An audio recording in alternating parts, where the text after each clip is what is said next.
은혜 받으실 하나님의 말씀은 열왕기하 3장 13절에서 27절 말씀입니다.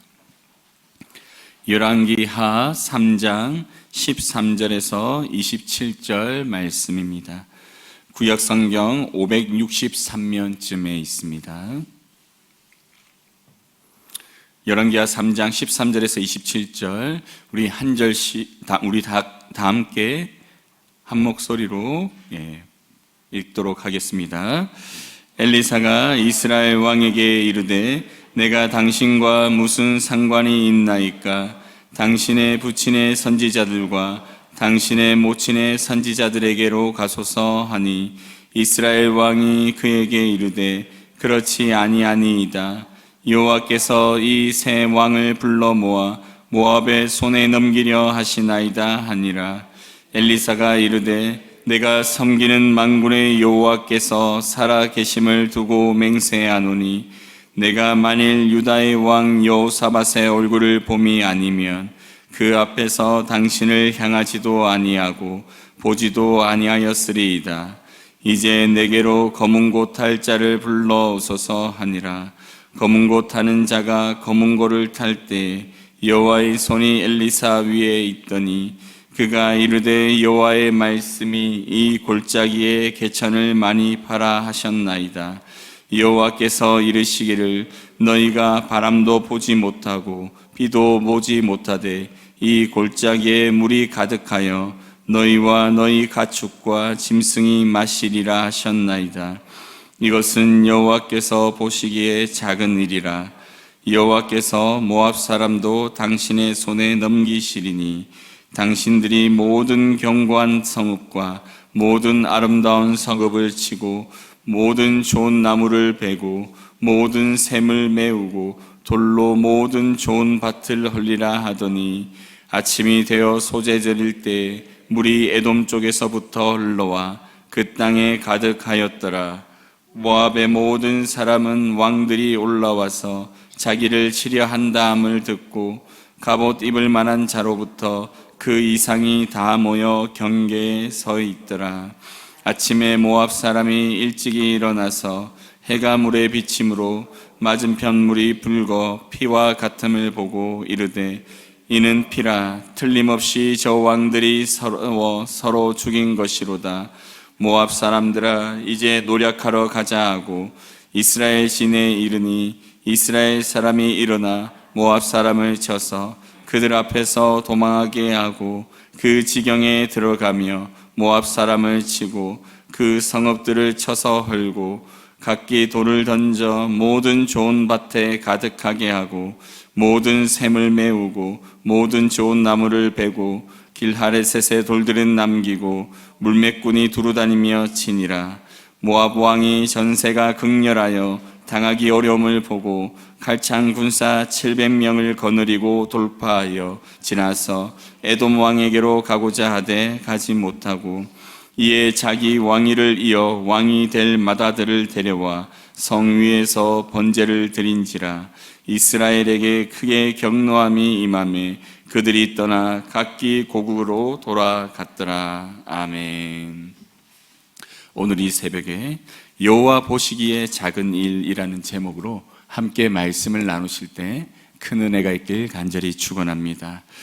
오늘 본문의 말씀은 이스라엘 왕들과 또 에돔 왕이 함께 전쟁에 나아가는 장면이 기록되어 있습니다. 북이스라엘의 여호람 왕, 또 남유다의 또 여호사밧 왕, 그리고 에돔 왕이 함께 모압을 치기 위해서 전쟁을 준비하고 또 전쟁을 나아가는 그런 과정이 기록되어 있습니다. 오늘 본문이 속한 열왕기하 말씀은 아합이 죽은 이후부터 기사를 기록하고 있는데 1장 1절의 말씀을 보면 아합이 죽은 후 모압이 이스라엘을 배반했다라는 내용이 기록되며 시작되고 있습니다. 아합 때 이스라엘에게 공물을 바쳐오던 모압이 더 이상 공물을 바치지 않겠다고 한 것입니다. 이때 아합의 뒤를 이어 왕이 된 아하시야는 다락 난간에서 떨어져 병이 들어 배반한 모압에 대해 아무 조치도 취하지 못했었습니다. 이러다가 아하시야가 아들이 없는 가운데 죽고 이어서 요람이 왕이 되게 됩니다. 그리고 여호람이 왕이 되자 그때야 모압을 공격하기 위해 그가 준비하게 됩니다. 이때 여호람은 남유다의 여호사밧에게 도움을 청합니다. 여호사밧은 한민족인 북이스라엘이 도움을 요청하였을 때 흔쾌히 그 요청에 응하게 됩니다. 여호람의 아버지인 아합이 전쟁을 위해 여호사밧에게 요청했을 때도 여호사밧은 그때 흔쾌히 응했었죠. 이처럼 여호사밧의 마음속에는 이스라엘이 한민족이라는 마음이 항상 있었던 것 같습니다. 그래서 이 한 나라가 한 마음으로 전쟁에 나아가게 되고, 이 나라가 에돔 땅을 지나가게 되는데 그 땅의 왕도 함께 전쟁에 동참하여 새 왕이 모압을 치기 위해서 나아가게 되죠.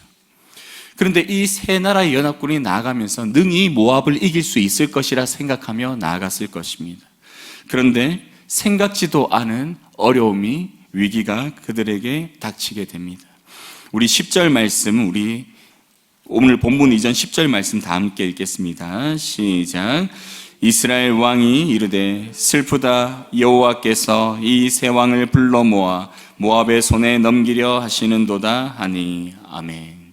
전쟁을 시작하고 출전하기까지 한 번도 여호와께 묻지 않았던 이스라엘 왕이 위기에 처하고 나서야 그 이유를 하나님께 돌리고 있습니다. 우리가 지금 이렇게 어려움에 처한 것은 하나님이 하시는 일이다 라고 말하는 것이죠. 이러한 모습을 보았을 때 여러분은 어떠한 마음이 드시나요? 물론 우리의 인생 가운데 우리가 계획한 일들이 제대로 되지 않을 때 하나님께서 말씀하시는 것이 분명히 있는 줄 압니다. 하지만 우리가 살아가는 중에 하나님께 구하지도 않고 묻지도 않는 가운데 내 마음대로 내 뜻대로 계획하다가 또 행하다가 그 일이 안 될 때마다 하나님이 이렇게 하신다라고 말하는 것은 얼마나 어리석고 악한 일입니까? 지금까지 여호와를 찾지 않던 이 이스라엘 백성이 이제 위기에 처하게 되자 그때서야 하나님께서 하셨다라고 말하며 하나님께 묻고자 합니다. 우리 11절 말씀 다 함께 읽겠습니다. 시작. 여호사밧이 이르되 우리가 여호와께 물을 만한 여호와의 선지자가 여기 없느냐 하는지라. 이스라엘 왕의 신하들 중에 한 사람이 대답하여 이르되 물을 붓던 사밧의 아들 엘리사가 여기 있나이다 하니. 여호사밧이 여호와께 물을 만한 여호와의 선지자가 여기 없느냐라고 질문을 했을 때 이스라엘의 신하 중에 한 사람이 말합니다. 엘리사가 있습니다. 그는 엘리야의 뒤를 이어 선지자의 역할을 감당하고 있습니다 라고 말하고 있죠. 이미 그들은 물을 사람이 있다는 걸 알고 있었습니다. 전쟁에 나가기 전에 여호와께서 어떤 말씀을 그들에게 주실지 물을 수 있었음에도 불구하고 그들은 묻지 않고 전쟁에 나아갔던 것이죠. 그리고 그때 그들이 생각지 않았던 큰 위기를 겪게 됩니다. 그리고 이 이후에 엘리사를 만난 이후의 내용이 오늘 본문에 기록되어 있죠. 그리고 엘리사가 오늘 본문 13절에서 그들을 만났을 때 하는 반응이 하나님이 보이는 반응이라 생각이 됩니다. 우리 다 함께 13절 말씀 읽겠습니다. 시작. 엘리사가 이스라엘 왕에게 이르되 내가 당신과 무슨 상관이 있나이까? 당신의 부친의 선지자들과 당신의 모친의 선지자들에게로 가소서 하니. 이스라엘 왕이 그에게 이르되 그렇지 아니이다. 여호와께서 이 세 왕을 불러 모아 모압의 손에 넘기려 하시나이다 하니라. 아멘. 엘리사가 자신을 찾아온 이스라엘의 왕 앞에서 요람의 아버지 아합과 어머니 이세벨을 따르던 바알과 아세라의 선지자들에게나 가라고 매몰차게 말합니다. 이것은 평소에 여호와를 경외하지 않고 그들의 말을 따르고 살았던 그의 악한 모습을 비판하는 것이죠. 평소에는 하나님이 아닌 다른 것을 따르던 그들이 위기에 처할 때야 이제 여호와를 찾는 모습을 악하게 보고 엘리사가 이렇게 말한 것입니다. 그러나 여러분, 이렇게 뒤늦게 여호와의 뜻을 구하고자 찾아온 이들을 하나님께서는 어떻게 하셨을까요? 그들을 듣지 않으시고 그들에게 말씀하지 않은 것이 아니라 그들의 말을 듣고 그들에게 응답해 주십니다. 엘리사를 통해 말씀하시는데 우리 16절에서 18절 말씀 우리 다 함께 읽겠습니다. 시작. 그가 이르되 여호와의 말씀이 이 골짜기에 개천을 많이 파라 하셨나이다. 여호와께서 이르시기를 너희가 바람도 보지 못하고 비도 보지 못하되 이 골짜기에 물이 가득하여 너희와 너희 가축과 짐승이 마시리라 하셨나이다. 이것은 여호와께서 보시기에 작은 일이라. 여호와께서 모압 사람도 당신의 손에 넘기시리니. 아멘. 하나님께서는 엘리사에게 말씀하셔서 병사들로 하여금 골짜기의 개천을 많이 파라는 응답을 주십니다. 여기에서 말하는 개천은 도랑을 말합니다. 물이 지나가고 고일 수 있게 만들어진 도랑을, 웅덩이와 같은 이 도랑을 말하는 것인데 이것을 많이 파라고 말합니다. 그런데 여러분, 사실 이 명령을 새 왕이 받았을 때 잘 납득하지 못하였을 것입니다. 왜냐하면 그들이 있는 이 지형은 비를 흡수하는 지형으로 건기 때는 물이 고이지 못하고 모두 흡수되거나 말라버리는 그런 땅이었기 때문이죠. 그들에게 있어서 이미 오랫동안 이 땅에서 살아오는 가운데 웅덩이를 파서 물을 받는다라는 것은 이해하기 힘든 일이었습니다. 하지만 그들은 순종하였죠. 그런데 왜 순종하였을까요? 이 순종은 그들이 평소에 하나님의 말씀에 전적으로 순종해 왔기 때문에 나타난 결과가 아닙니다. 그 위기 상황 속에 이것밖에 길이 없기 때문에 그들은 순종하여 그 일을 행했던 것이죠. 그리고 여호와의 말씀대로 하였을 때 그들은 놀라운 은혜를 누리게 됩니다. 그 다음날 아침에 여호와께서 행하신 역사를 눈으로 보게 되죠.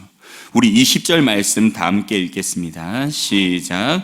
아침이 되어 소재 드릴 때 물이 에돔 쪽에서부터 흘러와 그 땅에 가득하였더라. 아멘.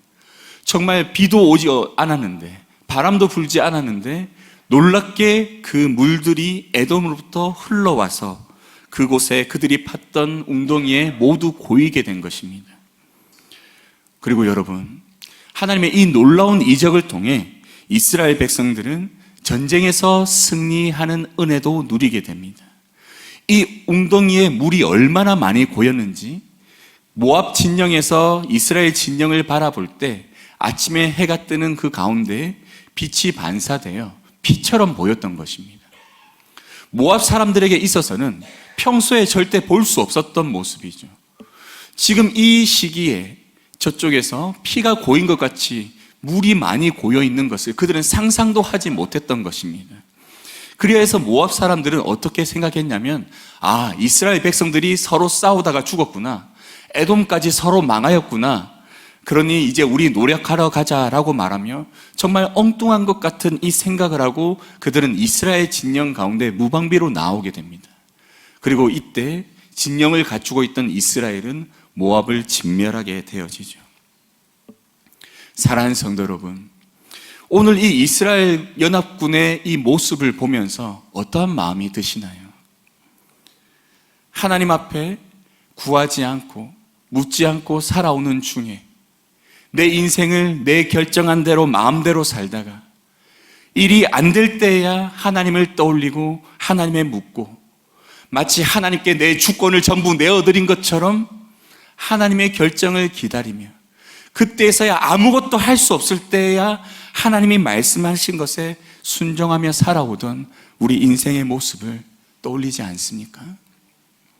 평소에 내 삶이 평안하고 안전한 것 같은 그때에는 하나님을 찾지 않고 내 지혜와 내 능력을 의지하며 살다가 내 인생에 위기가 닥치고 두려움이 임하여 더 이상 내가 할 수 있는 것이 아무것도 없다고 생각하는 그때 하나님께 부르짖어 기도하며 하나님의 음성을 듣기 원하고 하나님이 주시는 그 답에 내가 전적으로 순종하겠다고 하나님께 말하는 우리들의 어리석은 모습이 이 말씀을 통해 기억되지 않습니까?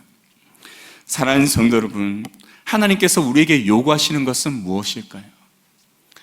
우리가 우리의 생각대로 결정하고 판단하여 행하기 이전에 먼저 하나님의 뜻을 구하고 하나님이 요구하시는 것에 따라 순종하며 살아가는 삶, 그리하여 우리의 삶 속에 시행착오를 겪지 않고 어려움과 위기를 경험하지 않고도 매일매일의 삶이 형통하고 평안할 수 있는 하나님이 주시는 참 만족과 기쁨이 넘치는 삶을 우리가 살아가기를 원하시는 것이 하나님의 뜻이 아닙니까?